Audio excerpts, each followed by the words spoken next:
how do we help sellers go out there and win more deals? How do we make them more productive so they can be successful? Welcome to the Inside Scoop for Outside Sales, the show that dives deep with industry leaders to get you actionable insights to help field sales professionals like you grow and achieve more. Here's your host, Trey Gibson. Hey everybody, my name is Trey Gibson. I'm the founder and CEO of Spotio, and today we are on the Inside Scoop on Outside Sales podcast. I'm with John Moore from Trust Enablement. John, glad to have you. Thanks for being here. Why don't you tell the listeners a little bit about yourself so they get the context of our conversation today. Really appreciate that, Trey, and excited, always impressed by what your company is doing. It's an impressive, you built an impressive company, not just an impressive technology. Thank you. So I'm the founder of Trust Enablement. Trust Enablement was born out of the idea that the entire go-to-market profession, but really sales enablement specifically, is still somewhat immature in terms of following best practices, guidance, and learning from generation to generation, and so on and so forth. And I really focus in on providing best practices, insights, and tips people can use every day about strategies, tactics, and tools across go-to-market, but really focus in on sales enablement. And I do a little bit of consulting and all that other stuff, but let's skip that. That's not the exciting piece. So just to get back to the very basics, what is sales enablement if people aren't familiar with that term? Sales enablement, you and I touched upon this before we even started recording, Trey. Sales enablement is something that's been around for years.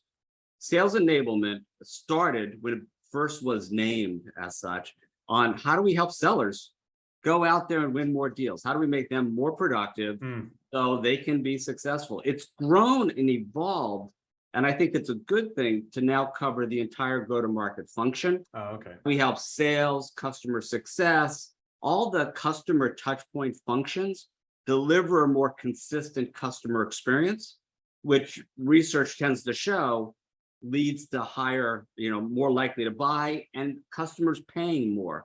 There's research out there that shows that customers will pay more for a great customer experience. And I mean, I'm old enough, I'm older than you, I'm sure. But I mean, you think about the telephone company, you talk to 20 people when you're trying to get a support call. You have to explain it every single time. Oh, it's horrible. Enablement's really about helping bring the strategies, tactics, and tools together so that kind of problem doesn't happen at a high level.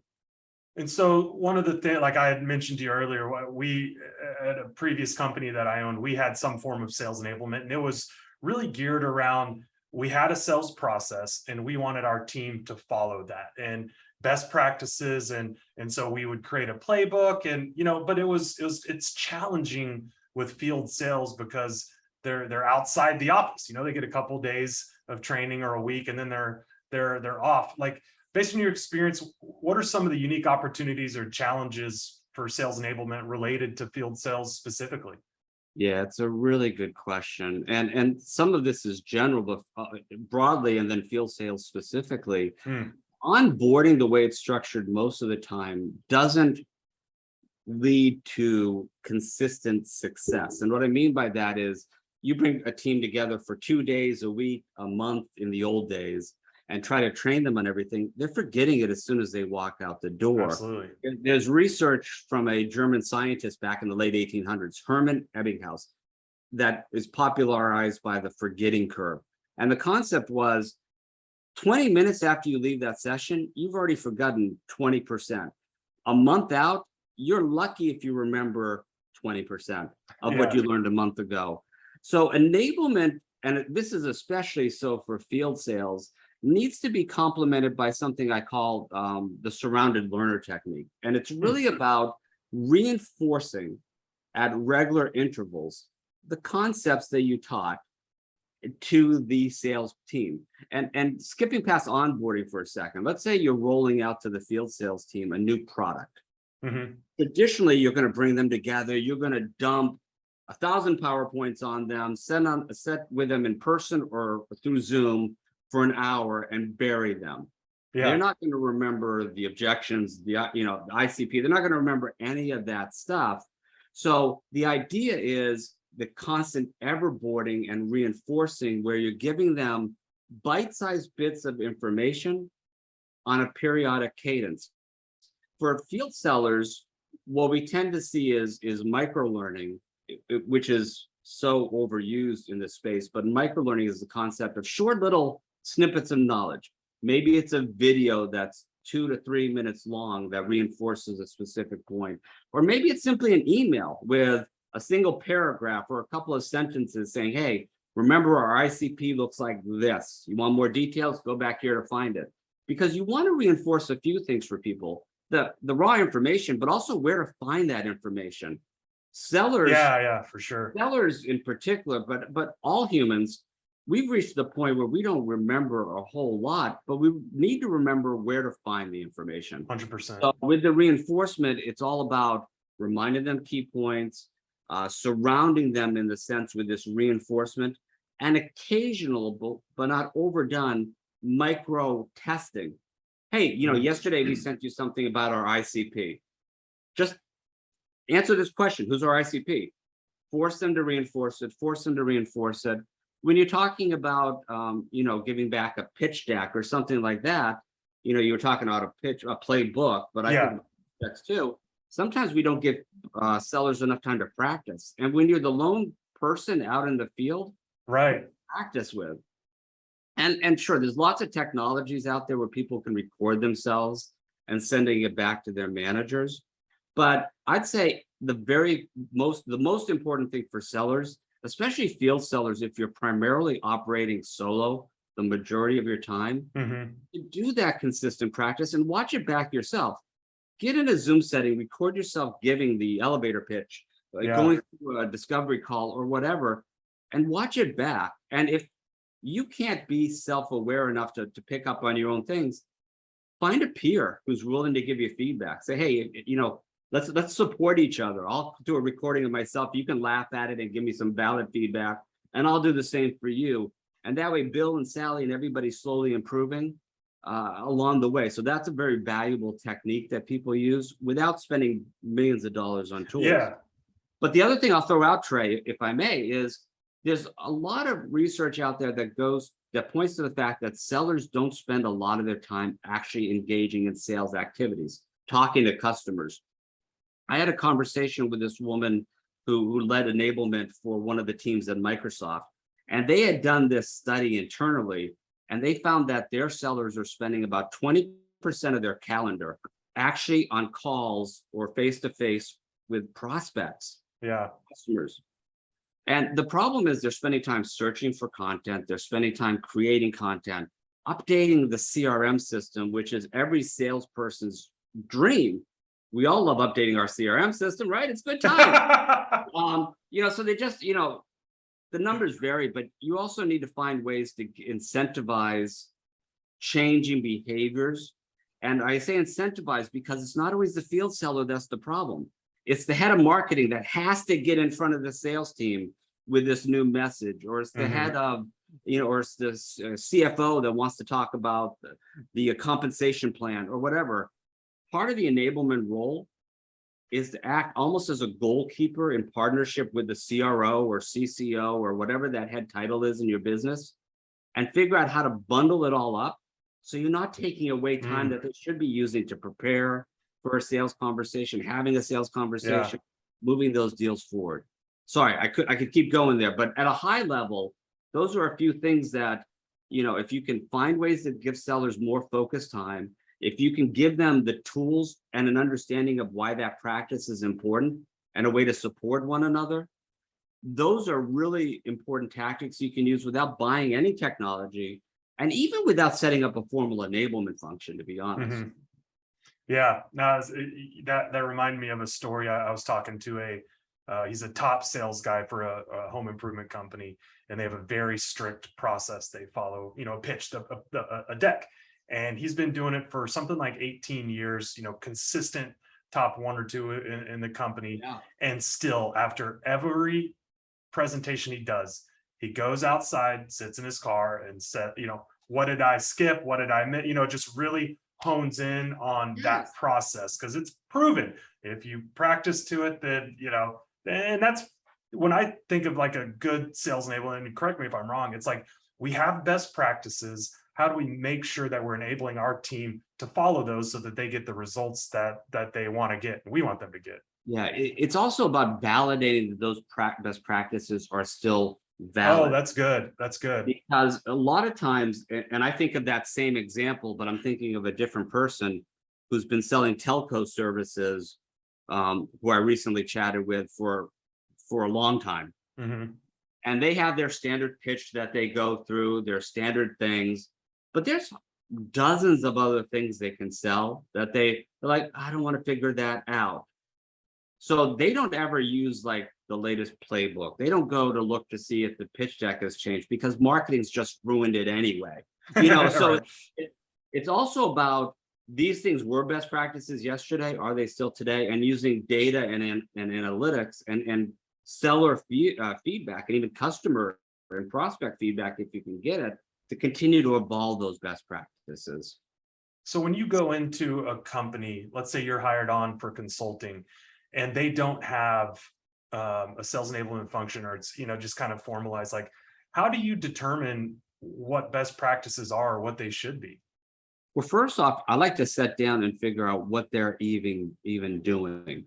Mhm. Um, the same the same telco, I was working with this huge telco in the US, and it doesn't matter which one, but they have several dozen different sales teams. And within even the high level team structures, there's multiple teams there. Each team, even though the business contended or maintained with me at the beginning that there was one playbook, one this, Mhm. one that, every team was doing something different. Wow. And even within every team, depending, the two most senior sellers might be doing two different things, because back to my earlier thing, their best practices worked for them all the way through. Yeah. So a lot of it initially is first understanding what the goals are that the business is trying to achieve, what the baseline metrics look like, and talking to as many people as possible. And that's, let's say they did have an enablement function, starting with the enablement function, Mhm. starting with the revenue leaders across the business, talking to a handful of the sellers across the various functions, and taking, this could take a month or two, Oh, wow. having conversations about what are you really doing day in and day out, and then compiling that and using a system like, and it could be anything, but like something called SCORE. SCORE is this ranking system that you can use that essentially removes bias. Oh, interesting. Nothing Yeah. totally removes bias, but the idea is that you determine for all of these projects that you uncover or opportunities for improvement that you uncover, you start to weight each one across likelihood of actually having impact, cost in terms of time and dollars, and so on and so forth. And it gets an independent score. You use that and a level of common sense with the executive team to say, these are the projects we need to bite off in this priority order based upon this impact. You need to do your homework first, and then you figure out, well, do we need an enablement team? Do we need some new processes? Do we need new technology? And I'll be honest with you, I'm a technology geek, but most of the time people want to buy technology instead of doing the hard work to get the right strategies and process in place. And when they do that, they may or may not get lucky and see some positive results. But if they do the hard work and set up the strategy and process and all of that stuff, those frameworks correctly, and then apply the right technology, they're going to be vastly more successful. I So could not agree more. Like that's you wouldn't believe how many companies we come to Spotio that buy our software thinking that it's going to create a process for them. Like like they are coming and we get on the kickoff call. I'm like, all right, well, tell us about your sales process. And I'm like, wow, yeah, well, we were hoping you would, kind of fill us in on that. We're like, yeah, that's really not how it works. it is crazy though. I mean, I've worked at different vendors in the past before I founded Trust Enablement. And I remember being at different events, and we'd have a customer come up to the booth, and I would talk to them and I'd be like, no, you're not ready for this. Yeah. You need to go do X and Y and Z, because the problem is too, they buy the technology because the seller understandably is trying to hit their quota. Sure. But what happens is they churn in 6 to 9 months or 12 months. And then you spent and wasted all that money with that customer. Yeah. You lose the sale, you never break even. And worse yet, they tell a dozen of their friends that your technology doesn't work. And the reality is your technology works great, but they weren't ready to do the work to make it work great. And it's Yeah. going to fail with anybody else. So there's so many problems with that. Sorry, I went off track there, Trey. No, it's good. No, it's something that, you know, I'm personally passionate about is best practices and, you know, the enablement function. And so I think a lot of the listeners here, they're just trying to know where to get started. I know that because I see our customers come in, and you mentioned, you know, the score method and how they can kind of stack up. So let's say they do get some sort of enablement set up. Maybe they have some best practices put together. How can they keep that going? How can they hold their team accountable to this? Again, we're field sales, send them out in the office. You said Zoom recording earlier. So would you get on a Zoom and have them go through and I'm just looking for maybe some where the rubber meets the road. It depends on the company size, but let's say for example, that it's a 200-person company, you got 20 sellers out in the field. Just pick something like that. Mhm. The first thing, let's say we've identified the projects and we're ready to implement change. You know, there's some set of projects we want to do. The first thing that's most important for overall impact is a consistent, well-structured coaching program.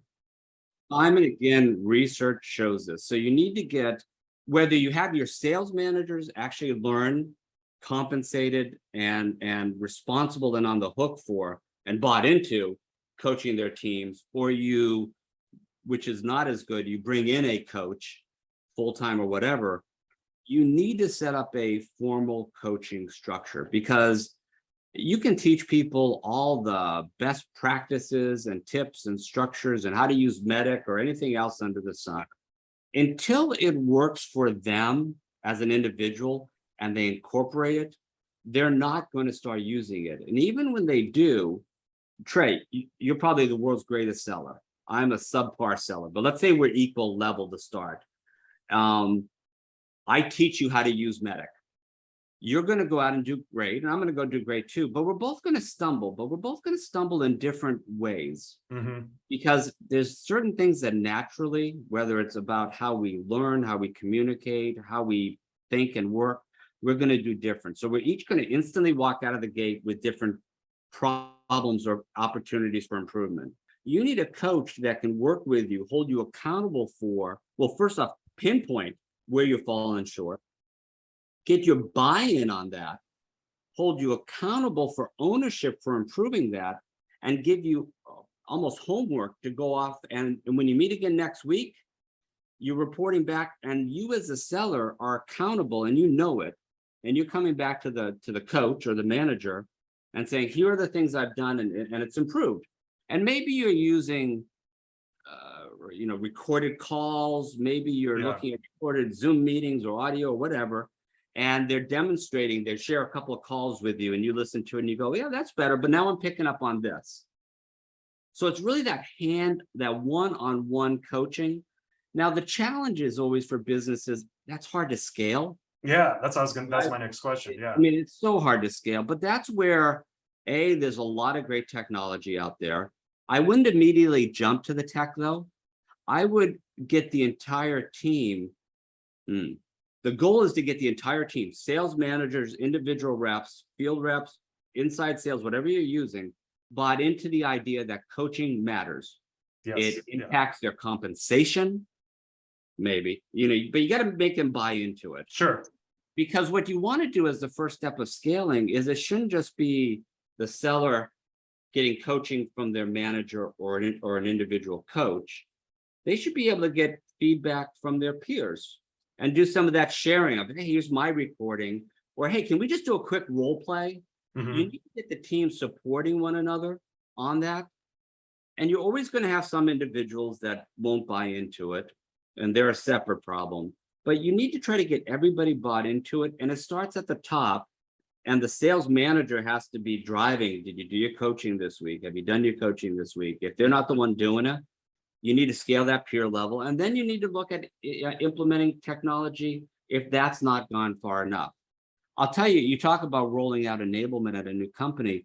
to me, the number one person you work with beyond your CRO or CCO is the individual sales manager, because they're the person that's talking to the team every single day. Mm. They're the person that's going to tell them, hey, this coaching thing, I know the boss said we need to do it, but I need you to get on the next call. They're the ones that are either going to make or break getting any program done. So to me, Absolutely. you need to implement coaching, but you need to start with the sales managers or manager. Get them bought into it. And if you can, you're going to be successful in any of the other programs you run. If you can't, you're not going to be successful no matter how good, smart, or brilliant everybody is, because that if the sales manager is purely thinking, I need 37 phone calls today, forget about the coaching session, it's not going to do it. Yep. Yeah. So to me, those are the first two steps every single time, in terms of when you actually start to let the rubber hit the road, is that, you know, and I advise, honestly, Trey, if you're going into a company as the initial enablement person, or if I'm going in as a coach, like I said, it's also about meeting with that broad cross section of all the go-to-market functions, both the leadership and some of the key players, because you just need to understand what's really happening in the company. So I just want to emphasize that enough.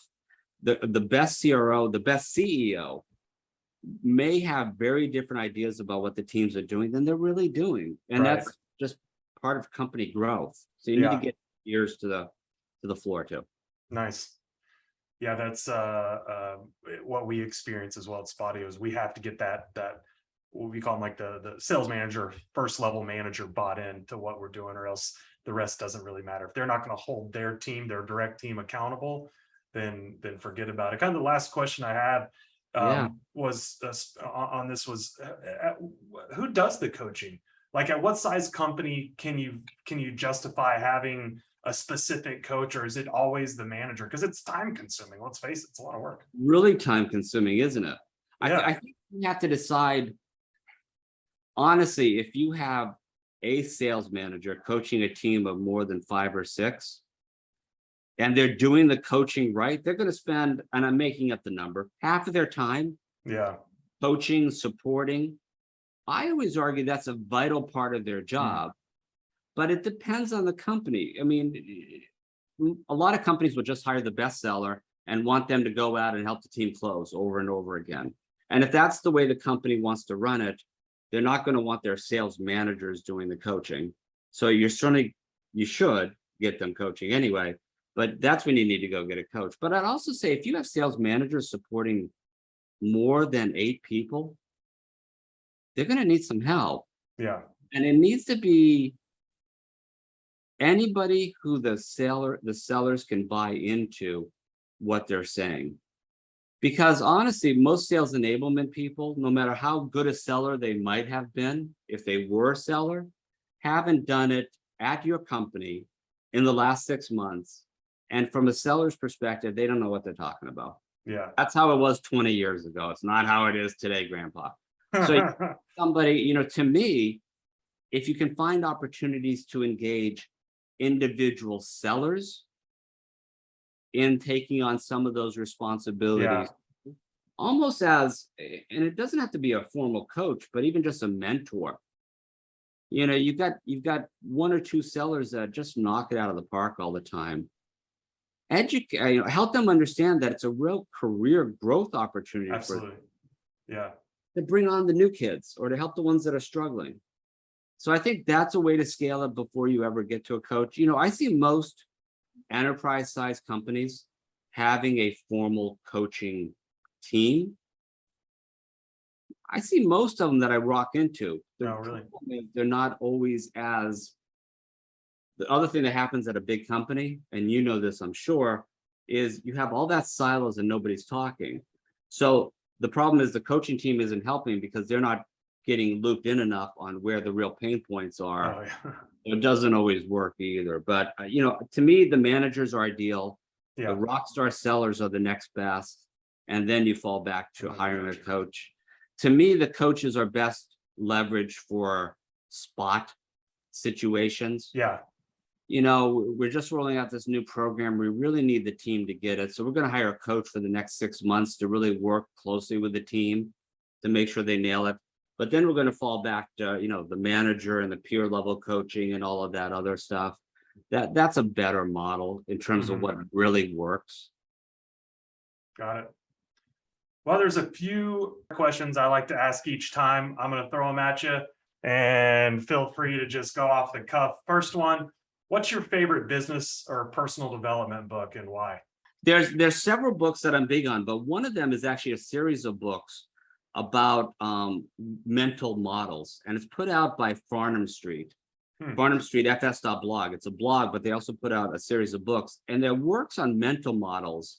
So mental models give you a way of looking at what you're currently dealing with, using ideas and concepts from other disciplines. Oh, that's interesting. And taking those same lessons and applying them. If you take the time to read the 3 series books on Farnham Street on mental models, you're going to find about 35 unique ways of thinking about your problems. Whether it's, how to work back from end state to current state to figure out the right plan. Yeah, it's good. Second one, if you could turn back time and give your 18-year-old self a piece of advice, what would you say? Patience. Patience. Yeah, I had it in my mind I needed to be a VP by 35. I was going to be running the world by 40. And it's god awful other things. Life has so many ups and downs and curveballs that come your way. Just stay patient and keep in mind your life's mission if you know it. Yeah. But don't worry about all the little details that come in the way. Just keep moving forward and be patient with yourself, those around you, and everything else, and it will work out. Nice. Do you have any morning or evening or weekly routines that you feel set you up for success? Not directly. I like to get up about the same time every day. I like to work out. I try to do things like meditation and stuff like that. But am I religious and disciplined about it? No, it's more about, for me, the routines are consistency. It's about consistently setting down with a plan every morning that I've thought a little bit about the night before, and having the patience to understand that the plan may blow up, and that's okay. Other priorities may infringe on my day. But as long as, back to the earlier point, as long as I'm moving towards the goal that I've set for the year, for the next 5 years, that's okay. It's good. Yeah. Final one. What song do you put on when you really need to get fired up? Oh, damn. I grew up in the 80s listening to some really fun metal, not metal, but AC/DC, Oh yeah, Leopard, ZZ Top. So I'll usually grab one of those if I really want to get pumped up. You throw on any of those songs. AC/DC will get you there. Yeah, for sure. Oh my God, yeah, every single time. And, it's funny. My music collection is everything under the sun. But if I need to get pumped up, it's going to be one of those. I'll put on, I forget the AC/DC song, but the one from Iron Man. There's a couple of songs in the Iron Man movies that I'm like, I'll put that crap on and I'm ready to mess. It's Thunderstruck, awesome. That song Thunderstruck, I think it's a great example. Yeah. That gets me. Hell, I'm going to put that on right after we get off. That's a good one. I'm thinking the same thing, to be honest. John, it was great talking with you. Before we get off, I want to give you an opportunity to tell the listeners where they can find you and to learn more and potentially work with you. Yeah, trustenablement.com, all one word, trustenablement.com is my primary website. Loads of information translated in 16 languages across the market. You can certainly connect with me there, but you can also connect with me on LinkedIn. Just look for John Moore. My handle is the Collaborator, because I think that's just fundamentally the most important thing for business, is how we collaborate effectively. I'd also like to point out, if I may, we're launching a brand new event series at the end of October, focused on really trying to put a change, create a positive change in the world of sales enablement. There's a lot of conferences and events with people speaking at you all day long. Mhm. This event's going to be 3 days across 3 global time zones. So we're going to cover the world, and we're going to do it in a very interactive manner where the audience and the speakers are going to really share and learn and talk. And it's either going to be a tremendous success, Trey, or a glorious failure. And I'm ready. Either one. You'll have a one. story to tell. Yeah. That's been fun, John. Thank you so much for your time today and imparting your wisdom on the listeners. We'll talk to you later. Thank you. I appreciate it, Trey. You've just listened to the Inside Scoop on Outside Sales Podcast with your host, Trey Gibson. Please feel free to leave us a review and subscribe to our channel so you can catch our next episode. Thank you for listening.